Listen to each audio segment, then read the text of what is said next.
TV. We are backstage at Soundwave Sydney. It's Sean and Andy from Nyada's Murder. How you doing, guys? We're doing great, thanks. Having a good summery day. Yeah, well, it's a wonderful day. It is, and yeah. it's good that you guys are back on the tour after a pretty dramatic day. Yeah, it's good to be back. Yeah.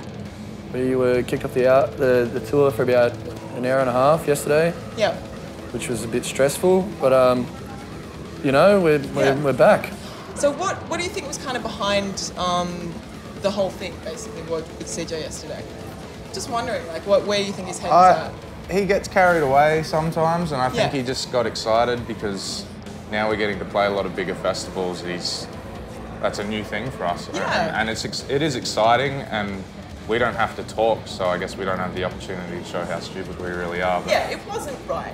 And, you know, but I'm glad you guys are back on the tour. I'm glad you made peace. We're pretty glad. And I'm glad nothing happened. I think more than anything else, I'm glad everyone's safe and shit's cool. Absolutely. Are you guys mates with Ben Wyman? You guys mates with the Dillinger guys? We did a tour with them last year, the Summer Slaughter tour. Yeah, awesome. And seemed to get along with them for some reason. And yeah, they're really cool. They're really nice.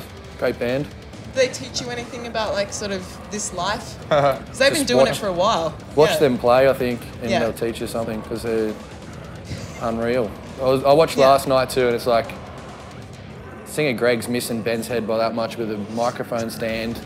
Yeah. Like, while he's swinging it at the ground, trying to break it. So totally. There's opportunity for things to go wrong, but they seem to nothing ever goes wrong. They got to. It's almost like they keep their violence contained within themselves. Yeah. And I guess that's a good lesson for CJ, really.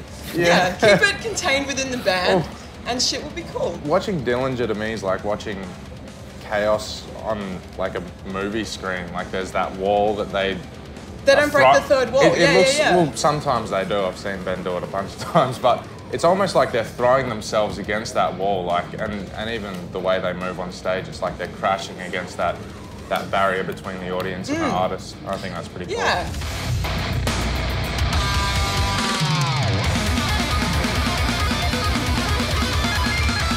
Hate's kind of an album that's really pushed you guys to another level as a band, really. Yeah. You know, like in terms of you guys, you know, the record's been really well received around the world.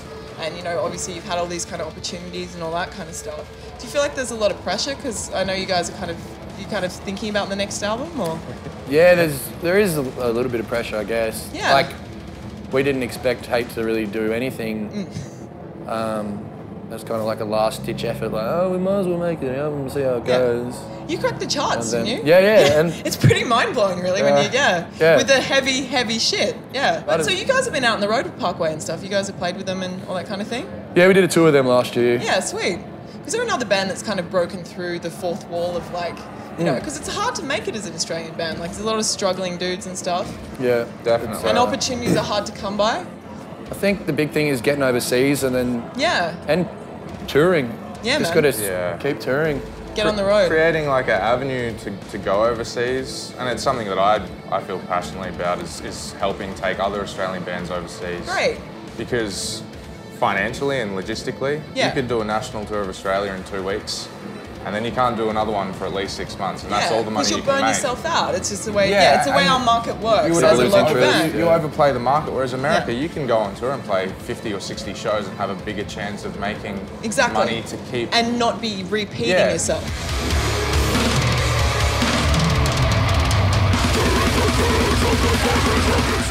Are there hotspots, do you reckon, for your kind of music? West Coast is definitely... West Coast is West good. Coast. Florida is good. Yeah? Like a lot of our shows on that last, it was mind-blowing. We did Slaughter and we're like, oh, cool, we're opening, this is good. We don't know how much our draw really is. Yeah. And then probably at least half the shows on the last tour were sold out. Awesome. Or if not getting upsized to bigger rooms. That's huge. We played some big shows, like upgrading venues, because ticket sales were really good. And it's kind of an endorsement, really, like a band like Dillinger kind of really, you know, repping you guys and saying, you know, we love these guys and we love what they do. Well, for us, because you know, growing up listening to the band, you think that's the pinnacle of extreme music. Well, for me anyway. So it's like, it was definitely cool for them to dig our band. And it's, totally, man. What kind of bands would you guys like to take with you? If you were going to, you know, because you were kind of talking about that, Australian bands? Yeah. Well, we just took one band out to Europe, a Virgin's Crown, for the first time, which was cool. Killer. I don't know, it's something that we'll probably talk about who we'll take next or who we'd like to take next. Yeah, man. King Parrot, we'd definitely love to tour with overseas. Yeah. We did a headline with them 6-7 months ago. Yeah. And so we've been talking to them. It's like, let's go overseas together. Is Immolation about global warming? It's really kind of, the way it's kind of woven into it is kind of really interesting. It's kind of abstract. Was that your vibe? Did you write that tune? Or? Yeah. It's awesome, man. Thank you. How did you guys kind of come put that together? Well, kind of a serious issue. I think global warming is a pretty serious issue. Totally. I don't like to get serious about stuff that I write about. Well, it's kind of abstract, you know. You slipped it in there in a way that isn't like, you know. Yeah, boring. it's about the sun being ultimately a murderous thing. Yeah, it's a Death Star. It's brutal to think about Death Stars. Yeah. But I like a lot of philosophical stuff, so I wove a lot of that into it. Do you read a lot? Yeah. Yeah? Who's your favourite author? Friedrich Nietzsche. Wow. So. You guys. Roald Dahl. Yeah, really? Hate owes. That's a good, you know, mix there, you know. Hate owes a lot of its lyrics to him. We're just really glad that you guys are back on the tour, and I hope you have a really good show. Thank you very much. We're stoked to be back.